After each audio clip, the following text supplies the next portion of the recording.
दोस्तों ये रियल मार्कंडेय पुराण बुक है। पिछले वीडियो पे हमने जहाँ तक पढ़ा था उसके बाद यहाँ से इस चैप्टर से शुरू करते हैं। दो सहोत्पत्ति।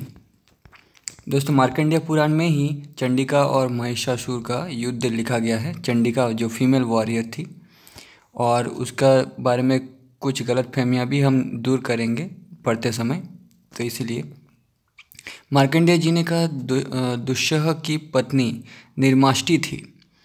तो दोस्तों रामायण महाभारत वेद पुराण ये सब शुरुआत से अगर पढ़ना चाहते हैं तो वीडियो के नीचे चैनल के नेम या पिक्चर पे क्लिक कीजिए या चैनल का नाम यूट्यूब पे सर्च करके प्लेलिस्ट ऑप्शन पे जाइएगा। जो यम की पुत्री थी, जब यम पत्नी ऋतुमती हुई उस समय उसने चांडाल को देखा। उस गर्भ से निर्माष्टि उत्पन्न हुई, फिर निर्माष्टि के गर्भ से, और मैं कोशिश करूँगा डेली वीडियो अपलोड करने की, डेली वीडियो देने की। एक पुराण ख़त्म करने के बाद दूसरा पुराण, उसके बाद फिर और बुक। फिर निर्माष्टि के गर्भ से दुस्सह के द्वारा अत्यंत भीषण आकार वाली 16 संतानें हुई, जिनमें 8 पुत्र 8 कन्याएं थी। दंता, कृषि, ततुक्ति, परिवर्तक, अंगद, ध्रुक, शकुनी, गंड, परिरीता, गर्भः और शस्यहा नामक 8 पुत्र हुए। अब 8 कन्याओं के नाम सुनो। नियोजिका, विरोधिनी, स्वयंहारकरी, ब्राह्मणी, ऋतुहारिका, स्मृतिहर और बीजहरा ये दोनों अत्यंत भयंकर हुई, तथा 8वीं विद्वेषिनी थी, वो लोकों के लिए अत्यंत भयावह थी। हे द्विजोत्तम, अब उन 8 पुत्रों के कर्म और उनकी दोष शक्ति का उपाय कहता हूँ, उसे सुनो। दांताकृति उत्पन्न हुए बालक के दांतों को किड़किड़ाता है और दुस्सह भी दंताकृति के आश्रय से वहाँ आ जाता है। इसकी शांति का उपाय कहते हैं सोते हुए बालक के दांतों और सैया पर सरसों डालें अथवा औषधि जल से स्नान कराएं, सत्शास्त्रों का कीर्तन कराएं और ऊँट या गेड़े की अस्थि का अस्थि मतलब हड्डी यंत्र बनाकर बालक के कंठ में डाले अथवा रेशमी वस्त्र धारण कराए। दूसरे पुत्र यथोक्ति यही हो कहता हुआ सब मनुष्य के शुभ अशुभ में लगता है। इसमें असत्य नहीं है। इसकी शांति के लिए श्रेष्ठत्व और मंगल का प्रकाश करते हुए भगवान जनार्दन का नाम संकीर्तन करे अथवा चराचर विश्व के श्री ब्रह्मा जी का नाम कीर्तन अथवा अपने कुल देवता का ही स्मरण करे। परिवर्तक नामक तृतीय पुत्र अन्य गर्भ में अपर गर्भ स्थापना और एक प्रकार के वचनों को अन्य प्रकार से कहने से प्रसन्न होता है। उसकी शांति के लिए भी श्वेत सरसों बिखेरनी चाहिए अथवा ज्ञानी जन रक्षोघ्न मंत्र के जप से रक्षा करे। चौथा अंगद ध्रुव नामक पुत्र मनुष्य के अंग में वायु के समान स्पंदन और लोभ हर्षण करके शुभ अशुभ बताता है। उसकी शांति के लिए शरीर में कुशा से आघात करे। पांचवा पुत्र शकुनी काकादि पक्षी तथा स्वान या गिदड़ के देह में प्रविष्ट रहकर मनुष्य के शुभ अशुभ को व्यक्त करता है। यदि अशुभ लक्षण प्रकाशित हो तो सभी कार्य का आरंभ छोड़ दे और यदि शुभ लक्षण दिखाई पड़े तो कार्यारंभ में अत्यंत शीघ्रता करे। छठवां पुत्र गांडांतरित आधे मूर्त गडांत में निवास करे। सभी मंगलमय कार्य अनिध्यता आदि को नष्ट कर देता है। उसके समन के लिए ब्राह्मण का आशीर्वाद, देव स्तुति या मूल नक्षत्र की शांति, गोमूत्र और श्वेत सरसों से स्नान, नक्षत्र और ग्रह का पूजन, धर्मोपनिषद का श्रवण और शास्त्रों का दर्शन तथा जन्म का तिरस्कार करे। इससे गंड दोष का शमन होता है। तथा सातवां गर्भः नामक भयंकर पुत्र स्त्रियों के गर्भस्थ कलह को नष्ट करता है। उसके शमन के लिए सदैव पवित्र भान से रहे, प्रसिद्ध मंत्र लिखकर मल्यादि धारण पूर्वक शुद्ध गृह में निवास करे और आयास को त्यागे। हे विप्र, इसी प्रकार आठवां शस्यहा नामक पुत्र संपूर्ण शस्य नाश करता है। खेत में पुराना जूता रखे और बाई और खेत में जाकर चांडाल का प्रवेश कराएं। बहिर्हली प्रदान तथा सोमांबु के पाठ से उसका शमन होता है। प्रथम पुत्र नियोजका मनुष्य को पर नारी गमन और पराय द्रव्य के हरण आदि में नियोजित करता है, मतलब उसका मन उसमें लगाता है। इसके शमन के लिए दमन के लिए या समानार्थ पुण्य ग्रंथों का पाठ और क्रोध लोभ आदि का त्याग करें। किसी के द्वारा दुर्वचन कहने पर भी क्रोधित न हो और नियोजिका के उपयुक्त कर्मों का चिंतन करके उस असद वृत्त से अपने को रोके। जो विरोधिनी नाम वाली द्वितीय पुत्री है वो अत्यंत प्रेम युक्त दंपति में तथा सुहृद बंधु पिता माता पुत्र आदि में विवाद उत्पन्न कराती है। उसके शमन के लिए बलि रूप करें।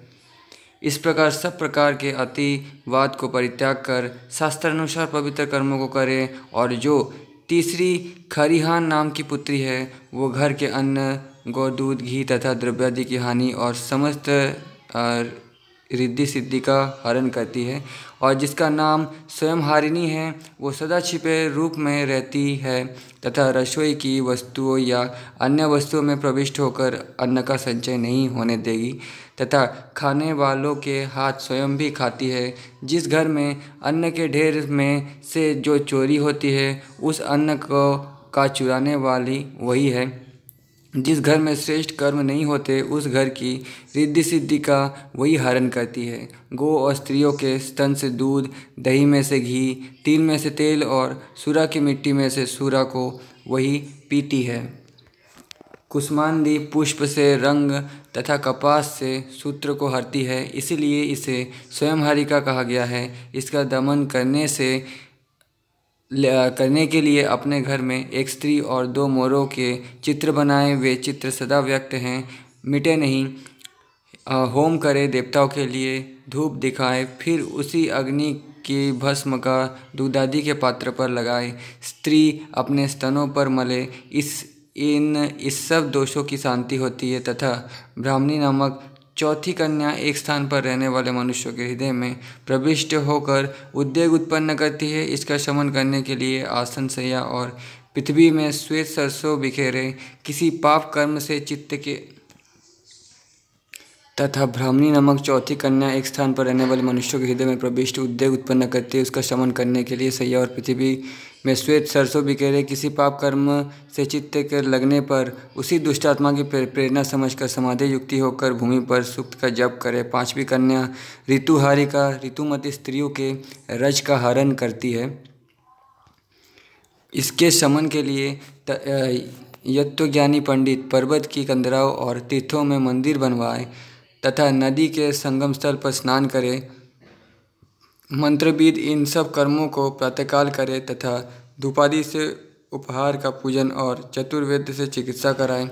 6वीं कन्या स्मृतिहारिका स्त्रियों और पुरुषों की स्मृति को हर लेती है। इसके शमन के लिए श्रेष्ठ परिष्कृत और रमणीक स्थान पर सेवन करे। 7वीं पुत्री बीजाभारिणी स्त्री पुरुषों की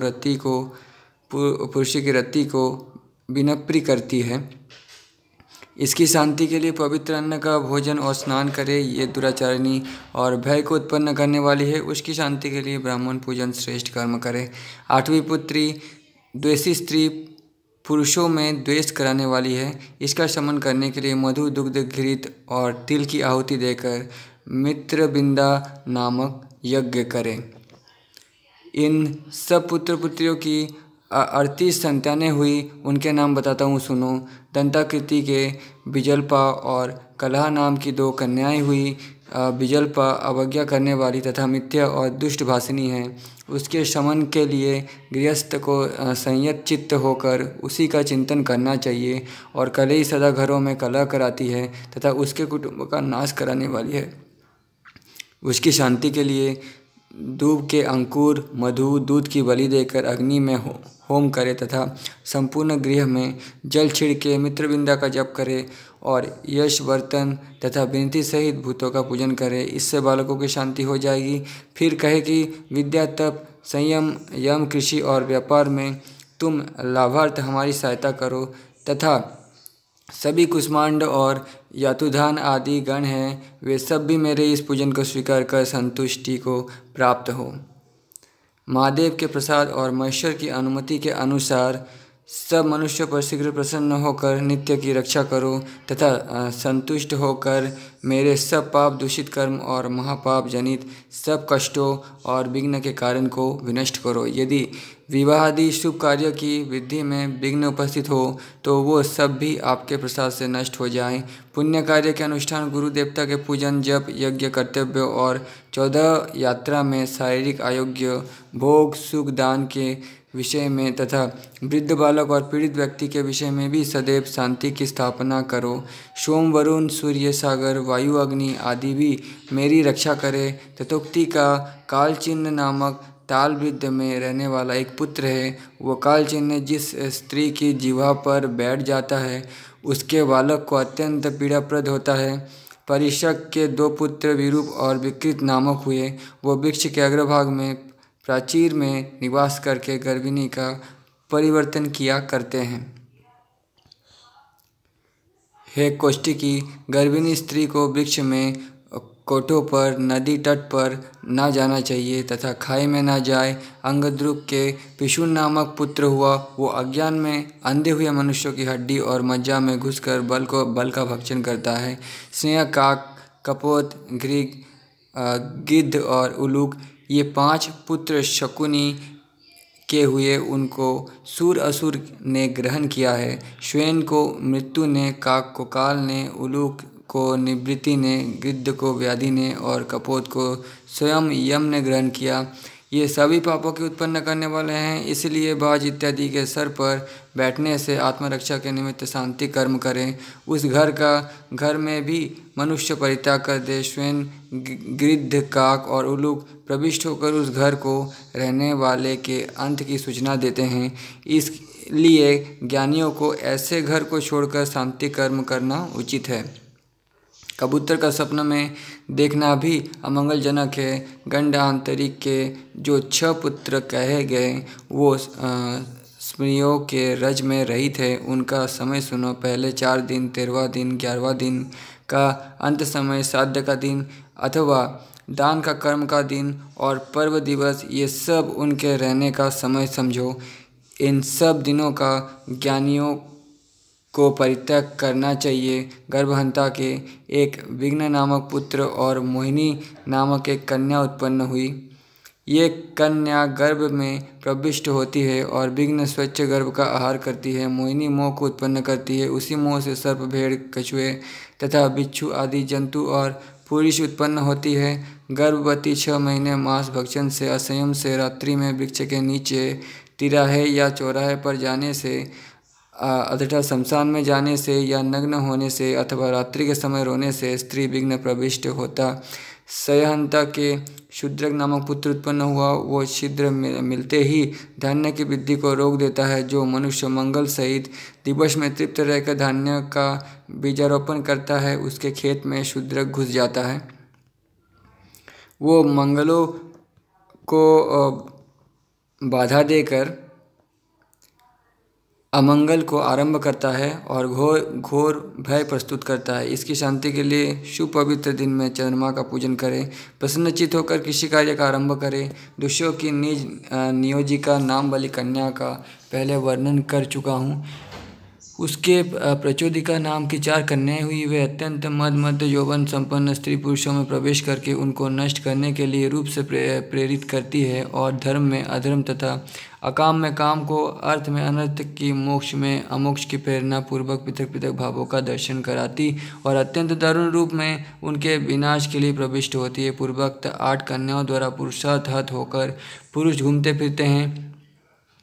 ये गृहों में स्थित गुलर में नक्षत्र में संधिका में प्रविष्ट होती है। जब धाता विधाता का पूजन नहीं किया जाता उसी समय घर में घूमती है। साथियों सहित भोजन, जलपान या कुल्ला करने के समय स्त्री पुरुष को उनका संक्रमण होता है। विरोधिनी के 3 पुत्र उत्पन्न हुए। एक का नाम चोदक, दूसरे का ग्राहक, तीसरे तमाच्छादक पुत्र का स्वरूप सुनो। जहाँ मूसल या ओखली दीप के तिल से दूषित की जाती अथवा उलांगी जाती है अथवा जहाँ मूसल और ओखली स्त्रियों की चरण पादुका अथवा आसन होता है, जहाँ स्त्रियाँ पैरों से धूप दरांती आसन आदि को हटाती है, लिपे हुए स्थान में जहाँ पूजन किए बिना ही विहार किया जाता है अथवा जहाँ करछली से अग्नि निकाल कर दी जाती है, उन सभी स्थानों में विरोधिनी के पुत्र और विक्रम बनाते हैं। और जो स्त्री पुरुष की रचना पर बैठकर झुंड सत्य कहलाता है उसे चोदक कहते हैं। वो कुटिलता तथा अन्य नीच कर्म करने वाले हैं। अति दुर्मति कानों में रहकर उन सब वाक्यों को ग्रहण करता है तथा तमाच्छादक मनुष्य के मन पर अधिकार करके तम से आच्छादित कर क्रोध को उत्पन्न करता है। स्वयं हारी के 3 पुत्र उत्पन्न हुए, सर्वहारी, अर्धहारी और वीर्यहारी। ये अपवित्र अथवा मंद आचरण वाले घर में बिना चरण धोए पाठशाला में घुसने वालों के घर या खलिहानों में विद्रोह उपस्थित करता है। ये उन सभी स्थानों में विभिन्न रीति से विहार करते हैं। भ्रामरी के काकजंग नामक पुत्र की उत्पत्ति हुई। ये जिस घर से घुस जाते हैं उसमें कोई प्रश्न नहीं रहता। जो मनुष्य भोजन के समय गाते और मृत्यु से वार्तालाप हास परिहास करते हैं अथवा जो संध्या काल में मैथुन करते हैं उनका काक जंग का आक्रमण होता है। ऋतुहारिणी की 3 कन्याएं उत्पन्न हुई। प्रथम कन्या का नाम कुचहरा, द्वितीय का वैक्रजनहारिका तथा तृतीय का जातहारिणी नाम हुआ। जिस कन्या विवाह सम्यक विधि विधान से नहीं या विवाह की लग्न व्यतीत होने पर होता है उस कन्या के स्तनदय को वो कुचहरी हरण कर लेता है। आश्रदी कर्म और मातृका के अर्चन बिना जिस कन्या का विवाह किया जाता है व्यंजनहारिका उसका हरण कर लेती है। सूतिका गृह में अग्नि, धूप, जल, दीपक, शस्त्र, मूसल, भस्म, सरसों आदि के होने से जात हारिणी वहाँ प्रविष्ट होकर तत्काल उत्पन्न हुए बालकों का हरण करती है और उनके स्थान पर अन्य बालक रख देती है। इसलिए उस जात हारिणी के सूतिका गृह में बालक की यत्नपूर्वक रक्षा करनी चाहिए। उसका प्रचंड नाम का पुत्र है जो निर्जन घर में रहने असमयमत चित्त वाले मनुष्यों की स्मृति का हरण कर लेती है।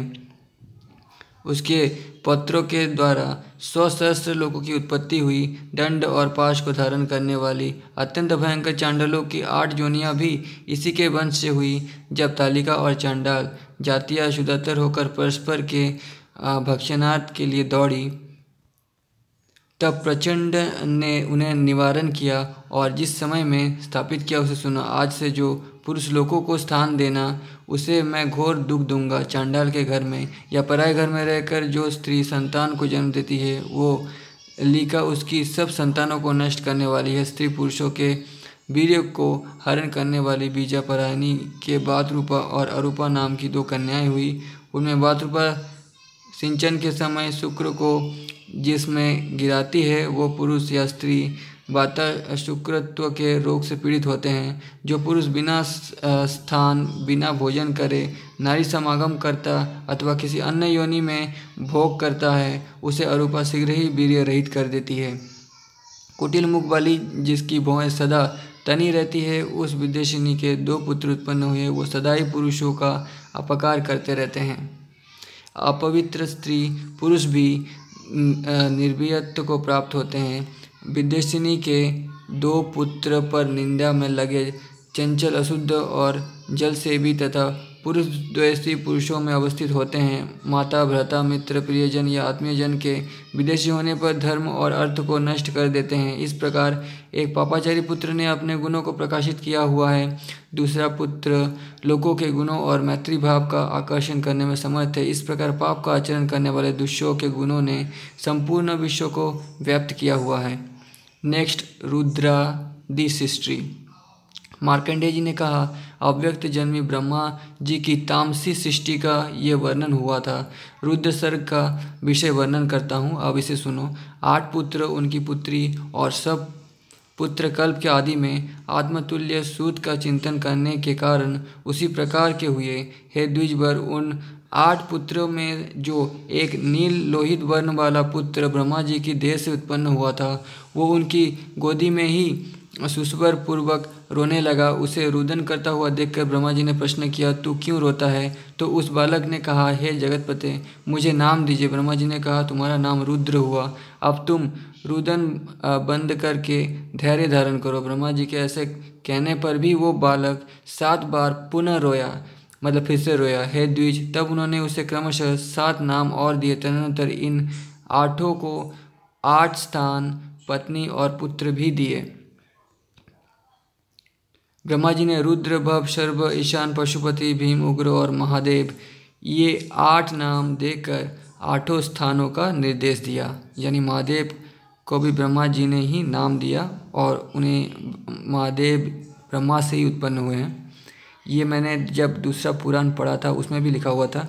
सूर्य, जल, पृथ्वी, बहिन, वायु, आकाश, दीक्षित ब्राह्मण और सोम तथा सुर्वचला, उमा, विकेशी, स्वधा, स्वाहा, दिग, दीक्षा और रोहिणी, ये नाम उसकी भार्याओं के हुए। अब रुद्रादि के नामों सहित उनके पुत्रों के नामों का वर्णन करता हूँ, उसे सुनो। रुद्रादि के क्रमशः सिनच, शुक्र, लोहितांग, मनोजप, स्कंद, सर्ग, संतान और बुध, ये 8 पुत्र हैं।